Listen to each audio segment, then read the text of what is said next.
नमस्कार, मैं शालवी। स्वागत है आप सभी का रूबरू बिहार में। आज है 29 जुलाई और मैं मौजूद हूँ देश प्रदेश की 30 बड़ी खबरों के साथ।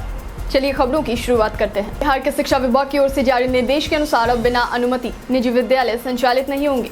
निजी स्कूल संबंधन के लिए ई संबंधन या फिर edu.onlinebihar.gov.in पर अप्लाई कर सकते हैं। पहले से अनुमति पाए गए विद्यालयों को डॉक्यूमेंट फिर से अपलोड करना होगा। बिहार से बंगाल भेजे जा रहे 2.25 करोड़ के कफ सिरप को बरामद किया गया है। पुलिस के द्वारा इस मामले में 2 तस्कर को भी गिरफ्तार किया गया है। पूछताछ में मालूम हुआ कि प्रतिबंधित कफ सिरप को पंजाब से लाया गया था। क्रिकेट के महानायक सचिन तेंदुलकर ने एक गरीब किसान की बेटी दीप्ति श्रीवास्तव को मेडिकल की डिग्री लेने में मदद की है। दीप्ति ने सचिन तेंदुलकर को सपोर्ट करने के लिए धन्यवाद कहा है। बिहार विधानमंडल दल की बैठक में विपक्ष की कार्रवाई बहिष्कार करने के बाद अब विपक्ष ने यू टर्न ले लिया है। विपक्षी दलों के विधायक मानसून सत्र के तीसरे बैठक में शामिल हुए और चर्चा भी हुई। 65 वर्षीय बुजुर्ग ने अपनी 21 साल की बहू से शादी रचा ली है। वजह पूछने पर इसे मजबूरी का नाम देते हुए कहा गया कि उनकी बेटी की इस लड़की से शादी तय हुई थी, मगर लड़का मंडप से भाग गया, जिस कारण से ससुर को मजबूरी में बहू से ही शादी करनी पड़ी। ओलंपिक शुरू होने के बाद टोक्यो में पहली बार एक दिन में 3000 से ज्यादा संक्रमण आए हैं। इस कारण से ओलंपिक के आयोजन पर ग्रहण लगने की संभावना भी जताई जा रही है। उत्तर प्रदेश के बाराबंकी के भीषण सड़क हादसे में बिहार के 18 लोगों के जान जाने और करीब 20 लोगों के घायल होने पर सबको हैरानी में डाल दिया है।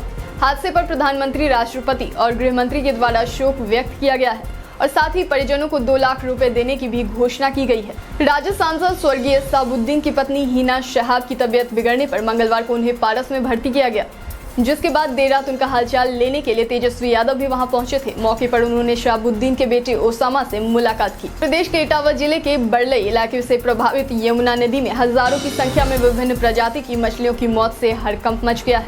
1 से 2 किलोमीटर के दायरे में यमुना नदी के किनारे मरी हुई मछलियां पड़ी हुई दिखाई दे रही है। महिलाओं की बेरोजगारी दर घटकर 4.2% रह गई है, जो 2018-19 में 5.1% थी। सांख्यिकी कार्यालय के अवधि श्रम बल सर्वे में ये जानकारी सामने आई है। मनरेगा के तहत 2020-21 में रोजगार में महिलाओं की हिस्सेदारी बढ़कर 207 करोड़ कार्य दिवस हो गई है। बिहार में एक साथ 1600 अस्पताल बनने के टेंडर की घोषणा स्वास्थ्य मंत्री मंगल पांडे के द्वारा मंगलवार को विधान परिषद में की गई है। इसके तहत हर विधानसभा क्षेत्र में 5-5 स्वास्थ्य एवं एक अतिरिक्त प्राथमिक स्वास्थ्य केंद्र और 122 सामुदायिक स्वास्थ्य केंद्र की मंजूरी दी गई है। पूर्णिया में दूसरी जाति की लड़की से शादी करके गांव आने पर एक युवक के ऊपर गांव वालों ने 2.5 लाख रुपए का जुर्माना लगा दिया है। 4 साल से एक दूसरे से प्यार करते थे, फिर समाज के डर से दिल्ली भागकर शादी रचा ली। एक तरफ सरकार अंतर्जातीय विवाह पर पुरस्कृत करती है तो समाज दंड देती है। जून के महीने में आरबीआई ने कहा था कि एटीएम पर लेन-देन के लिए इंटरचेंज शुल्क को 15 रुपए से बढ़ाकर 17 रुपए कर दिया गया है। आरबीआई के द्वारा घोषित की गई ये बुधवार को 1 अगस्त से प्रभावी होगी। राजधानी पटना में एक व्यक्ति ने नशे में धुत होकर खुद को ही गोली मार ली। शेखी बगाड़ने के लिए उसने शराब पार्टी के दौरान तमंचा निकालकर चलाने लगा और गोली उससे ही जा लगी। पुलिस मामले की जांच कर रही है। चारा घोटाला मामले से प्रकाश में आने वाले आईपीएस अधिकारी राकेश अस्थाना को मंगलवार को दिल्ली पुलिस का आयुक्त नियुक्त कर दिया गया है। 2018 में सीबीआई के तत्कालीन निदेशक आलोक वर्मा से विवाद हुआ था, जिसमें दोनों ने एक दूसरे पर भ्रष्टाचार के आरोप लगाए थे और बाद में उन्हें आरोप मुक्त कर दिया गया था। पोर्नोग्राफी मामले में फंसे राज कुंद्रा की जमानत पर गुरुवार तक के लिए सुनवाई टाल दी गई है। साथ ही उन्हें 14 दिनों के लिए न्यायिक हिरासत में भेज दिया गया है। पुलिस शिल्पा शेट्टी से भी बातचीत कर रही है। सभा के मानसून सत्र के तीसरे दिन भी काफी गहमा गहमी रही। राजद विधायक भाई वीरेंद्र ने हमलावर होते हुए कहा कि जनता है, सब जानती है। इस पर मंत्री विजय चौधरी ने कहा कि जनता सब देखती है, हम दोनों को देख रही है और पहले क्या होता था वो भी जानती है। स्कूल के हेडमास्टर से 10,000 रुपए लेकर उनके खिलाफ कार्रवाई नहीं करने पर शिक्षा निदेशक का ट्रांसफर हो गया है। इस घटना को लेकर विधानसभा में हंगामा होने के बाद सरकार ने मंगलवार को माध्यमिक शिक्षा निदेशक गिरिवर दयाल सिंह का स्थानांतरण कर दिया। पीएम मोदी ने कर्नाटक के नए सीएम के रूप में शपथ लेने वाले बसवराज बोम्मई को बधाई दी है। वहीं उन्होंने पूर्व सीएम येदियुरप्पा के कार्यों की प्रशंसा भी की। साथ ही उन्होंने ट्वीट कर बसवराज को फलदायी कार्यकाल के लिए शुभकामनाएं दी हैं। गया जिले में अपनी हिंदू प्रेमिका से शादी करने के लिए मोहम्मद मिसबाह ने धर्म परिवर्तन कर खुद को प्रिंस बना लिया। समाज में यह बात पता चलने पर हंगामा मच गया, जिस पर प्रिंस ने ऐलान किया कि उसे हिंदू धर्म से लगाव है और वो अपनी मर्जी से ये फैसला उसने लिया है। एयरटेल पेमेंट बैंक के द्वारा दरभंगा के लोगों को घर घर तक बैंकिंग सेवाएं मुहैया करा बाढ़ पीड़ितों को राहत पहुंचाने का कार्य किया है। दरभंगा जिले में बाढ़ के पानी से चलते सड़क डूब गई थी। लोगों की बुनियादी सुविधाओं के लिए भी घर से निकलना मुश्किल था। केंद्र ने किसानों के कर्ज माफी को लेकर ऐलान किया है कि इसको लेकर कोई भी योजना नहीं है।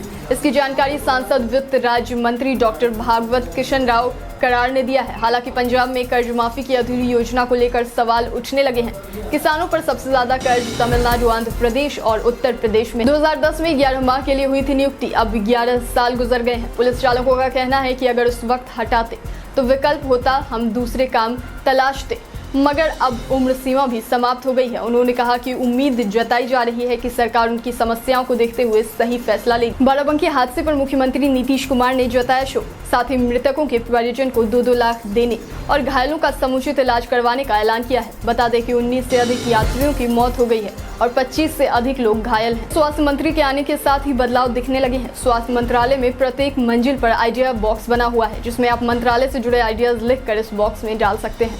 आपदा प्रबंधन विभाग के द्वारा कई जिलों में वज्रपात को लेकर चेतावनी देते हुए अलर्ट जारी किया गया है। जिन जिलों में अलर्ट जारी किया है उनमें पटना के अलावा समस्तीपुर, वैशाली, बेगूसराय, लखीसराय, नालंदा, सहरसा, मुजफ्फरपुर और दरभंगा शामिल है।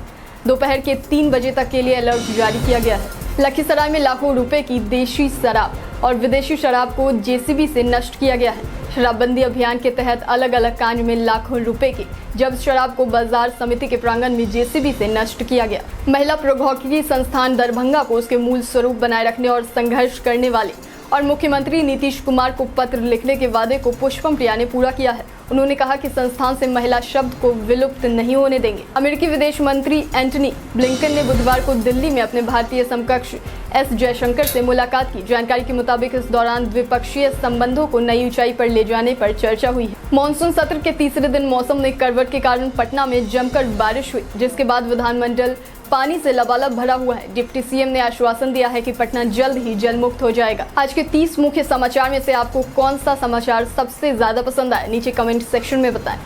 आज के लिए इतना ही। बाकी देश प्रदेश की खबरों के लिए बने रहें, देखते रहें रूबरू बिहार। धन्यवाद।